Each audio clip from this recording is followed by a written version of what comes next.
Yes, my squad, what is going on? It's me, Captain Viles. Today it's me live action. You already know what it is. I'm here to bring you yet another Bleach chapter review this week. And this week's Bleach chapter, you know what? Damn, last week, it's all about this week. And of course, this is Bleach chapter 559 titled The Night Right. So let's get into it. Now, it starts out with my boy Star Knight B, Drew Graham Hashworth. He's continuing on with this fight/conversation with Nanao and Shunsui. And they're talking about the tide of battle, how it needs to be balanced. And we see the barrier, it breaks. Over time, Hashworth, he was slowly absorbing the reishi from the barrier, making it weaker. But at the same time, Nanao, she was making up another barrier with like a hexagonal type of pattern. And over time, we get a close-up on Hashworth's sword, look hella sweet. And he got in this sweet-ass position saying he's going to have to take more violent measures. At that point, we see a symbol appear right behind him, notifying him to come back to the silver, because it was can't believe I forget his name. Damn, Juha. Yeah, Juha wanted him to come back, serve punishment to BG9 and Kangu. So he leaves, but before he leaves, Shunsui asks him will he come back, and he tells him, hey, if I'm ordered to, yeah. And Shunsui says, well, I'll be waiting here with more delicious tea. So at that point, it cuts to Ikkaku, Yumachika, and they're having a discussion about nighttime and how there are the shadows basically all over the Serite, and how the terrain is just very just all out of whack. And they notice because it got switched out. We see Hisagi, he comes into the mix. They're surprised to see each other. But the thing is, they said it's very hard to detect the Quincy due to the fact that they spread high density ratio all over. Plus they can hide in the shadows. And then out of nowhere, we see the damn luchador Quincy Mucho Flex, whatever his name is. He come out of the air to just smash on him. Then after that, it cuts to, we see BG9 and Kandu. They're on their knees, hands behind their back, tied up, and they were going to get executed. Of course, it was by I can't believe I keep forgetting this man's name. Damn, Juha. It was by his orders, but of course he wanted Hashworth to do it. But the one thing, this was my favorite part of the entire chapter, man, when basically BG9, he was saying, wait, like, look, give us a second chance. I mean, yes, I was defeated, but I got resurrected due to the activation of the final holy form. And then that's when Hashworth was saying, oh, well, okay, I see, that's very fortunate. But he was telling him, like, look, your fortune has to be balanced out with the misfortune. So I like how he goes on to take his sword. And when he goes to swing, he said like, wait. And of course he slashes Kandu first. And at that time you see Kandu, like, the side of his face, it gets real hard and shiny. Hell, you can even see the reflection in Hashworth's blade. And the thing is, he tells him, did you forget I am the iron? Like a sword of that level cannot cut me. And he tells him, like, look, I will not be cut down by nobody else but Juha. And at that time, that's when Hashworth said, oh, so I see now. You're lucky again. But he tells him, this is the part that tripped me out. He tells him, like, can you see it? Can you see the scale being tipped? Like, can you see the balance? And you see this Quincy type, Star Knight-ish design type scale. And of course you see Kandu can see it because he's looking up like, damn, what the hell? And he cuts straight through he cuts straight through Kandu. Unbelievable. Then when it switched back to the damn luchador Quincy, he takes out all three. He says 1, 2, 3. He takes them all out. And we see some new little mini-me character introduced into the mix. I think his name is James. He has the bell and Mucho Flex. He's all saying like, damn, it's too bad. We don't have an audience here, to see this. And he did say, it seems like, he said, we've taken out nearly all the captain class targets. And at that point, you see lights coming out the sky. And bam! It's Rukia and Renji. They finally landed, and we see their attire to be continued. That's the chapter 559. Naturally, now, of course, we know there are things I want to discuss with this chapter. First things first, this chapter, so much better than last week. I mean, last week was cool, the whole thing with Kumamura, but like I said, out of all the fights, that was the one I was, like, anticipating the least.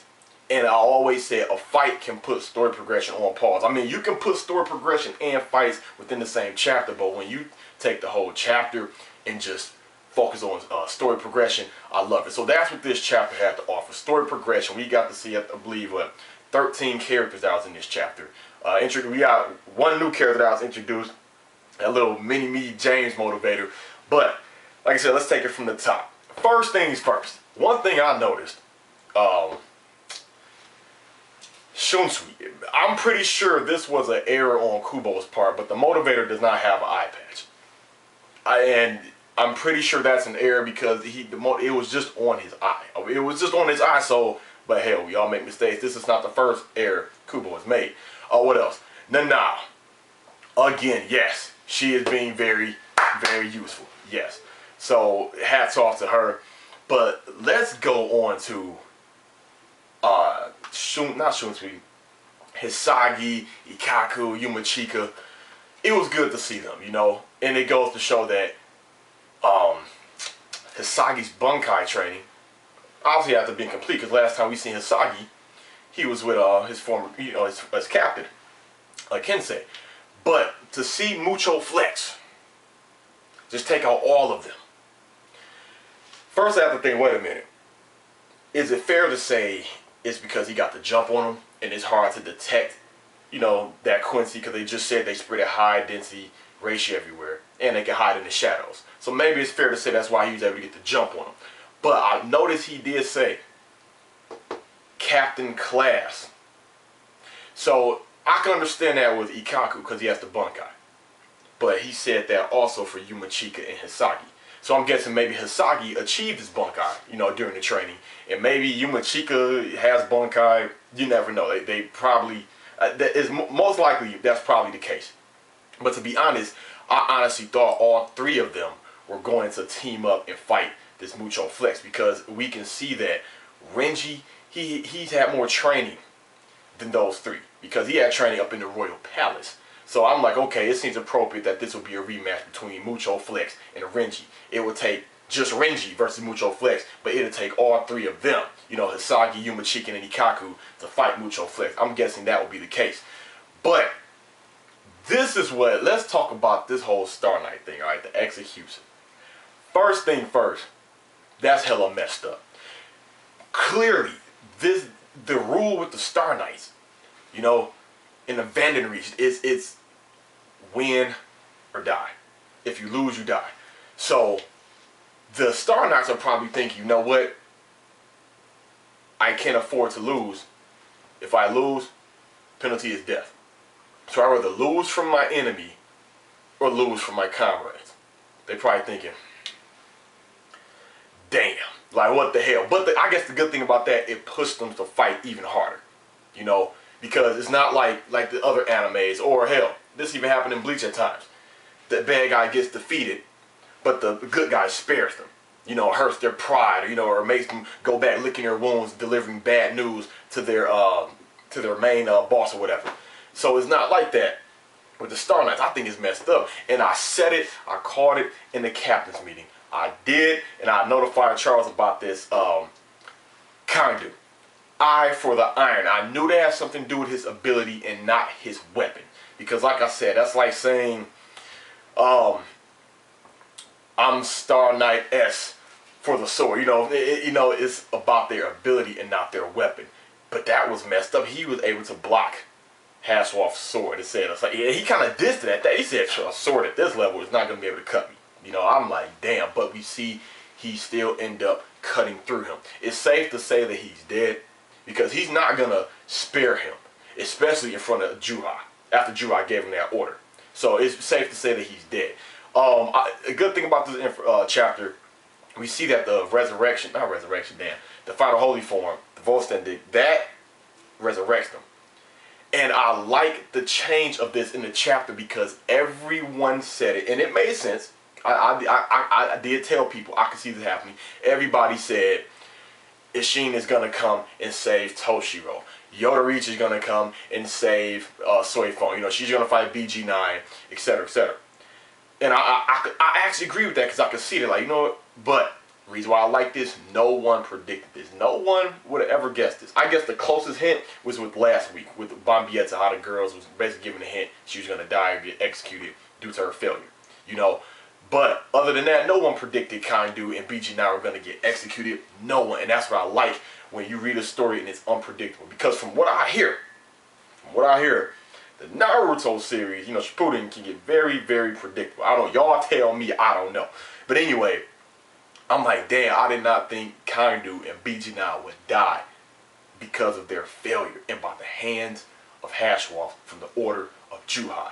I'm just like, damn, but that whole scale that showed up, you know, of course he's Star Knight B, I'm assuming for balance, but I mean, I'm like, what the hell is going on? But anyway, I thought that was messed up and crazy. I mean, BG9, he was cool. Wish we could have seen more of him. I wish we could have seen him in his final holy form. I wish he could have had more. I wish he did more with that Gatling gun. Damn, sorry, phone took out. Another thing. Let's see. Oh yeah, this is what I want to talk about with Rukia and Renji coming down. We see they have the new attire on. Actually, I'm not even gonna say that's their new official attire. That attire is like from when they were traveling down. And I don't think that's their permanent new look. I'm pretty sure they're gonna remove it and throw it somewhere. But they might have a new look, something new they might have, you know. But if not, I'm not gonna be surprised.